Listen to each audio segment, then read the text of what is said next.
السلام علیکم ورحمۃ اللہ وبرکاتہ۔ حضرت واصف علی واصف رحمۃ اللہ علیہ سے سوال کیا گیا، فوت ہونے کا خوف دل سے نہیں نکلتا، اس بارے میں فرمائیں۔ اور موت کے خوف سے زیادہ یہ تعصف ہوتا ہے کہ جو کچھ گھر جائیداد بنائی ہے وہ چھوڑ کے جانا پڑے گا، اس بارے میں وضاحت فرما دیں۔ تو حضرت واصف علی واصف رحمۃ اللہ علیہ فرماتے ہیں، گریز ہی خوف ہے، گریز نہ کرو تو خوف نہیں ہے، اللہ سے گریز نہ کرو تو یہ خوف نہیں ہوگا۔ اگر آپ کو یہ کہہ دیا جائے کہ آپ یہاں سے بہتر جگہ جا رہے ہو تو پھر تعصب بالکل نہیں ہوگا۔ آپ کو موت کا افسوس اس لیے ہوتا ہے کہ بیٹوں سے اور اولاد سے جدائی ہو رہی ہے، اور اگر یہ کہا جائے کہ آپ اپنے ماں باپ سے ملنے جا رہے ہو تو پھر غم کس بات کا؟ پھر وہ صاحب سوال کرتے ہیں، میں وہاں صرف اکیلا ہی سرگرداں تو نہیں پھروں گا؟ تو حضرت واصف علی واصف رحمۃ اللہ علیہ فرماتے ہیں، آپ اکیلے نہیں ہوگے، یہ یقین کر لیں۔ آپ جنت میں جائیں گے، جہنم کا مذاق ہمیں گوارا نہیں ہے، جہنم ہمارے لیے کوئی نہیں ہے۔ اس بات کی سب کی طرف سے استغفار کر لو کہ ہم جہنم میں نہیں جائیں گے، یہ اللہ کا فضل ہے اور ہم اس سے فضل مانگنے والے ہیں، ہم اس سے فریاد کرنے والے ہیں، اس لیے کبھی جہنم والی باتوں میں نہ آنا، ہم سیدھے جنت والے لوگ ہیں، بلکہ یہاں بھی جنت کا کچھ حصہ دیکھ لیا ہے اور باقی وہاں جا کر دیکھ لیں گے۔ خوش رہنے والا شخص جنت میں ہے، اللہ کے فضل پر یقین رکھنے والا جنت میں ہے۔ پھر ایک اور سوال کرتے ہیں صاحب کہ سر، دراصل یہاں کی اچیومنٹ جو ہیں ان کو چھوڑنا مشکل لگتا ہے، ان چیزوں کو آپ نے چھوڑنا کہاں ہے، انہیں صرف ہینڈ اوور کرنا ہے۔ یہ چیزیں آپ نے کس سے اچیو کی ہیں، ریسیو کی ہیں، اور پھر کسی اور کو ان کا چارج دیں گے۔ آپ روز دفتر جاتے ہو، یہ دفتر آپ نے کسی سے لیا تھا اور اس کا چارج سنبھالا تھا، اور ایک روز چارج دے کر چلے جاؤ گے۔ تو وہ صاحب سوال کرتے ہیں، یہ سب بہت مشکل لگتا ہے۔ تو حضرت واصف علی واصف رحمۃ اللہ علیہ فرماتے ہیں، آپ کو چھوڑنا مشکل لگتا ہے، آپ نے جو چیز جتنی خوشی سے حاصل کی ہے اسے اتنی ہی خوشی سے دے دو۔ آپ اس قسم کا سوال کرتے ہو جس کا تعلق مقرر شدہ اصول سے نہیں ہے۔ مقرر شدہ اصول یہ ہے کہ شریعت نے ہر میدان میں آپ کو واضح حکم دے رکھا ہے کہ آپ یہ کرو اور یہ نہ کرو۔ اگر آپ ماننے والے ہو تو آپ کو سوال کی کوئی ضرورت نہیں رہ جائے گی۔ پھر آپ آتے ہو رضا الہی کی طرف اور اس کا آپ نسخہ پوچھتے ہو، اس کے بعد جب نسخہ بتا دیا جائے تو پھر کوئی سوال نہیں رہ جانا چاہیے۔ مثلا ایک آدمی کہتا ہے کہ حضور پاک صلی اللہ علیہ وآلہ وسلم کی زندگی میں یہ واقعہ ہوا، لہٰذا یہ واقعہ ہو سکتا ہے۔ علم تو وہی ہے جو آپ صلی اللہ علیہ وآلہ وسلم نے فرما دیا ہے۔ حضور پاک صلی اللہ علیہ وآلہ وسلم کا کوئی ارشاد جب آپ نے سن لیا تو یہ آپ کے علم میں آیا، اب اس پر عمل کرو۔ جب تک اپنے عمل کو اس فرمان کے تابع نہیں کرو گے، علم کے مطابق نہیں ہوگا۔ ہر چند کے الفاظ وہی ہیں، عمل کے تابع نہ ہو تو علم کے مطابق نہیں رہے گا، چاہے لینگویج برابر ہی ہو۔ جب حضور پاک صلی اللہ علیہ وآلہ وسلم فرماتے ہیں کہ اللہ ایک ہے اور آپ بھی کہتے ہیں کہ اللہ ایک ہے، تو ان دونوں باتوں میں فرق ہے۔ اللہ ہمارا رب ہے، یہ بات ایک یقین والا شخص کہتا ہے، اور ایک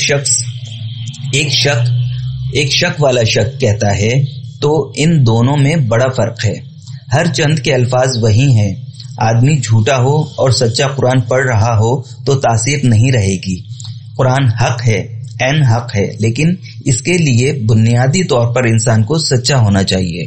مثلا آپ یہ دیکھو کہ آپ نے صرف دفتر جانا ہوتا ہے تو لباس بدلتے رہتے ہو، اور معراج شریف پر جانا ہو اور لباس میں پیوند لگا رہے ہو، تو یہ صرف آپ صلی اللہ علیہ وآلہ وسلم کی ہی شان ہے۔ میرا مطلب ہے کہ آپ اس جیسی زندگی بسر نہیں کر سکتے۔ اصل علم یہ ہے کہ آپ نے یہ کام کرنا ہے کہ پہلے اپنے عمل کو ان کے عمل کے تابع کر لو۔ اگر وہ عمل تابع نہیں ہوتا تو پھر اور راستہ لو، جیسے ہوتا ہے کرتے جاؤ۔ پھر یہ نہ کہنا کہ ہماری زندگی شریعت کے مطابق ہے۔ اللہ کے محبوب صلی اللہ علیہ وآلہ وسلم ہوں اور زندگی میں فاقہ ہو، یہ ان کی شان ہے۔ محبوب پیغمبر ہوں اور ابتلا سے گزر رہے ہوں ایسا ہو سکتا ہے، ہوا ہے۔ پیغمبر ہوں اور کنویں میں ہوں ایسا ہو سکتا ہے، ہوا ہے۔ پیغمبر ہوں اور بینائی سے محروم ہوں ایسا ہو سکتا ہے، ہوا ہے۔ اللہ کہتا ہے غیر اللہ سے محبت نہ کرنا، اور یعقوب علیہ السلام حضرت یوسف علیہ السلام کی محبت میں بینائی سے محروم ہو گئے۔ اب آپ یہ بتائیں کہ یوسف علیہ السلام غیر اللہ ہیں؟ کوئی بھی پیغمبر غیر اللہ میں مبتلا نہیں ہو سکتا۔ اگر وہ غیر اللہ کی محبت میں بینائی سے محروم ہوتے تو اللہ کی طرف سے سرزنش ہوتی کہ تم نے ایسا کیوں کیا۔ مگر یوسف علیہ السلام کا قصہ تو احسن القصص ہے، عین منشائے ازدی ہے۔ جب یہ راز آپ کو سمجھ نہیں آتا تو دقت ہو جاتی ہے۔ یعقوب علیہ السلام حضرت یوسف علیہ السلام کی محبت میں بینائی سے محروم ہوئے۔ یہ اپنے بیٹے کی محبت جو ہے یہ ہرگز غیر اللہ کی محبت نہیں ہے۔ پھر ایک اور صاحب سوال کرتے ہیں غیر اللہ کیا ہے اور کیا غیر اللہ سے محبت روا ہے؟ تو حضرت واصف علی واصف رحمت اللہ علیہ فرماتے ہیں یہ محبت عین رضائے الہی میں شامل ہے۔ یہ واقعہ احسن القصص ہے اور اللہ کا پسندیدہ قصہ ہے۔ اس واقعے کو غیر اللہ کسی جگہ نہیں کہا گیا۔ وہ پیغمبر غیر اللہ نہیں ہو سکتے، باپ بھی پیغمبر اور بیٹا بھی پیغمبر۔ یہاں سے آپ کی مشکل شروع ہو جاتی ہے اور چیزیں آپ کو مشکل لگتی ہیں، یہاں سے آپ کی پہچان ختم ہو جاتی ہے۔ اللہ تعالیٰ کہتا ہے کہ مجھ سے دعا کرو کہ مجھے سیدھی راہ دکھا، یعنی صراط مستقیم، یعنی کہ ان لوگوں کی راہ جن پر تیرا انعام ہوا۔ تو سیدھی راہ صرف انعام یافتہ لوگوں کی راہ ہے۔ کیا انعام یافتہ لوگ غیر اللہ ہیں؟ ہرگز نہیں ہیں۔ حضرت نوح علیہ السلام کا بیٹا غیر اللہ ہو سکتا ہے، وہاں دعا منظور نہیں ہوتی۔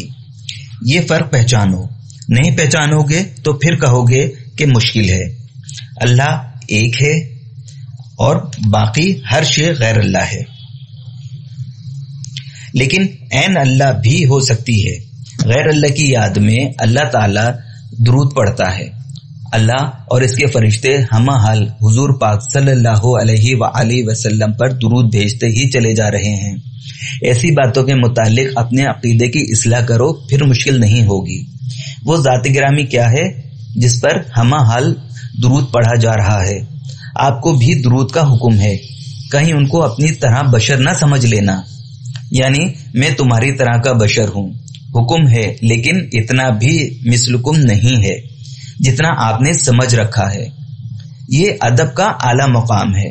حضور پاک صلی اللہ علیہ وآلہ وسلم کا جو نام ہے، جو ان کا اسم محمد ہے، یہ آپ کا ایمان ہے۔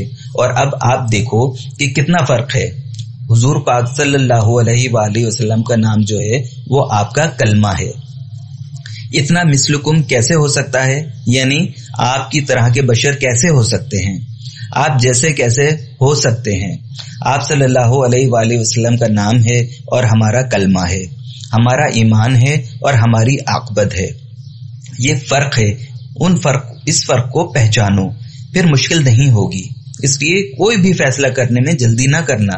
شریعت کے معاملے میں سب انسان برابر ہیں، لیکن اتنے بھی برابر نہیں ہوتے۔ بات سمجھ آئی؟ اللہ کے علاوہ ہر شے غیر اللہ نہیں ہے۔ بس یہ سمجھو کہ غیر اللہ وہ ہے جو اللہ کے راستے سے روکے، باقی سارا راستہ اللہ کا راستہ ہے اور عین حق ہے۔ جس استاد نے قرآن شریف پڑھا دیا وہ غیر اللہ نہیں، کیونکہ اللہ کی راہ دکھا رہا ہے۔ پھر ایک اور سوال کیا گیا، وہ جو حضرت یعقوب علیہ السلام کی اپنے بیٹے حضرت یوسف علیہ السلام کے لیے قدری محبت ہے، اس نے انہیں مجبور کیا اور اس کے ہاتھوں وہ روتے رہے اور بینائی ضائع کی۔ آپ سے درخواست ہے اس پر روشنی ڈالیں۔ تو حضرت واصف علی واصف رحمت اللہ علیہ فرماتے ہیں کیونکہ یہ واقعہ قرآن مجید میں پروڈیوس ہوا اور اس کے متعلق اللہ تعالیٰ نے شروع میں ہی فرما دیا کہ یہ احسن القصص ہے، یعنی سب سے بڑا اور خوبصورت واقعہ ہے۔ اس واقعے میں غیر اللہ کی بحث نہیں ہے، اس میں یوسف علیہ السلام کی بھی تعریف ہے اور ان کے باپ کے ساتھ ہونے والا واقعہ بھی ہے۔ اس میں پہلی بات یہ بتائی گئی ہے کہ یعقوب علیہ السلام نے اپنے بیٹے کو اللہ کے سپرد کرنا تھا اور یہ ذمہ داری ان کے بھائیوں کے ذمے نہیں لگائی۔ پھر بینائی چلی گئی۔ بیٹی کی جدائی میں رونا فطری بات تھی، ایک پیغمبر کے دل میں جو فطری محبت پیدا ہو گئی ہے وہ غیر اللہ نہیں ہو سکتی۔ اللہ تعالیٰ کے حبیب صلی اللہ علیہ وآلہ وسلم کے دل میں امت کی محبت پیدا ہو گئی ہے تو پھر امت غیر اللہ نہیں ہے۔ غیر اللہ وہ ہوتا ہے جو اللہ کی راہ کو روکے، وہ غیر اللہ نہیں ہے جو اللہ کے راستے کی طرف لے جائے۔ اس کی پہچان یہ ہے کہ جو آدمی اللہ کے قریب ہے اس کے دل میں رہنے والی چیز غیر اللہ نہیں ہو سکتی۔ اللہ والے کے دل کی یاد غیر اللہ نہیں ہو سکتی۔ اللہ والا ہے ہی وہی، اللہ والا ہے ہی وہی جس کا دل اللہ کی طرف ہو۔ ایسے شخص کے دل میں جو چیز ہوتی ہے وہ اللہ کے خلاف نہیں ہو سکتی۔ آسان سی بات ہے، یعقوب علیہ السلام پیغمبر ہیں، ان کی محبت غیر اللہ نہیں ہے۔ حضور پاک صلی اللہ علیہ وآلہ وسلم کی محبت غیر اللہ نہیں ہو سکتی۔ آپ کی اپنے ماں باپ سے محبت غیر اللہ نہیں ہے۔ اللہ تعالیٰ فرماتا ہے تم ماں باپ کی اطاعت کرو، ان کے آگے اف نہ کرو، جھڑکی نہ دو، نرم لفظ میں بات کرو۔ اب اگر آپ ماں باپ کی اطاعت کرتے ہو تو یہ غیر اللہ نہیں ہے۔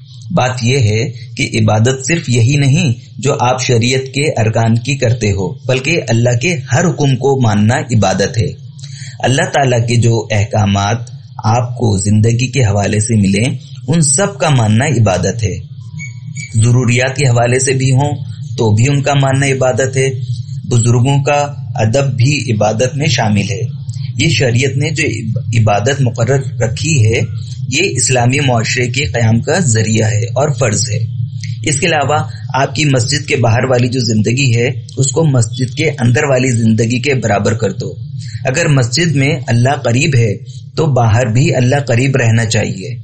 مسجد میں اللہ کے قریب ہیں تو مسجد کے باہر بھی قریب رہیں۔ انسان دعا میں یہ سمجھتا ہے کہ اللہ بہت قریب ہے اور گناہ کی وقت سمجھتا ہے کہ اللہ بہت دور ہے۔ اس مقام پر آ کر انسان جھوٹا ہو جاتا ہے۔ اللہ قریب ہے اور ہمیشہ ہی قریب ہے۔ زندگی میں آپ اللہ کو قریب رکھو۔ اللہ کو دعا کے وقت قریب سمجھنے والا زندگی میں بھی اللہ کو قریب سمجھے۔ اللہ کی راہ انعام یافتہ لوگوں کی راہ ہے۔ جن لوگوں پر آپ کے خیال میں انعام ہوا ان پر کیا انعام ہوا ہوگا؟ آپ کے خیال میں کیا کوئی ایسا انسان ہے جو انعام یافتہ ہو؟ اگر آپ کا یقین ہے کہ کوئی ایسی شخصیت گزری ہے جسے آپ رحمت اللہ علیہ بھی کہتے ہیں تو وہ انعام یافتہ ہے۔ یہ یقین ہونا چاہیے۔ آپ نے اس شخصیت کے بارے میں کیسے معلوم کیا؟ اپنے یقین کے ذریعے۔ اور اب آپ کا اپنے بارے میں کیا خیال ہے؟ ابھی تو ان کا فیصلہ قیامت کے دن ہونا تھا، لیکن آپ نے خود فیصلہ کر دیا ہے کہ وہ بخشے گئے اور ان کی فلاح ہو گئی۔ جس عمل کی وجہ سے فلاح ہو گئی ہے وہ عمل آپ اپنے لیے کرو۔ دادا صاحب رحمت اللہ علیہ کے بارے میں کیا خیال ہے؟ کیا وہ یہ انعام یافتہ ہیں؟ آپ کیوں نہیں ہوتے؟ کوئی چیز ضرور ہے جو ان لوگوں کو انعام یافتہ کرتی ہے، بس یہ راز ہے۔ جس طرح وقت سے پہلے، قیامت سے پہلے، حساب کتاب سے پہلے آپ کو یقین آ گیا کہ وہ فلاح پا گئے اور ان پر انعام ہو گیا، اسی طرح آپ اپنے بارے میں اسی زندگی میں فیصلہ کر کے جانا۔ یہ ہے راز۔ یہ نسخہ بتا رہا ہوں، فیصلہ کر کے جانا کہ انعمت علیہم کے خزانے میں شامل کیے جاؤ۔ آپ یہ سمجھ لو جس آدمی کی رخصت کے وقت 40 آدمی گواہی دے دیں کہ یہ خیریت کے ساتھ گیا ہے، سمجھو کہ اس کی خیریت ہے۔ تو گویا کہ مرنے سے پہلے اپنے 40 گواہ ضرور بنا لینا جو آخری وقت گواہی دے دیں کہ یہ آدمی اچھا ہے۔ اس گواہی کا واقعہ جنازے کے وقت شروع ہو جاتا ہے۔ لوگ بڑے بے باک ہوتے ہیں اور لوگ بڑے تیز ہوتے ہیں۔ دعا کریں اللہ تعالی ہم سب پر اور ان پر بھی جو لوگ یہاں نہیں ہیں اپنا فضل فرمائے۔ یا رب العالمین ہمیں ہمارے اعمال کی عبرت سے بچا، ہم سے جو غلطیاں سرزد ہو گئی ہیں معاف فرما دے، اپنے محبوب صلی اللہ علیہ وآلہ وسلم کی محبت عطا فرما۔ یا رب العالمین اسلام پر چلنے کی توفیق عطا فرما۔ زندگی میں ہمارے لیے آسانیاں فرما، ماں باپ کو اولاد کی طرف سے خوشیاں عطا فرما۔ اللہ کریم حضرت واصف علی واصف رحمت اللہ علیہ کے درجات کو بلند فرمائے، آمین یا رب العالمین۔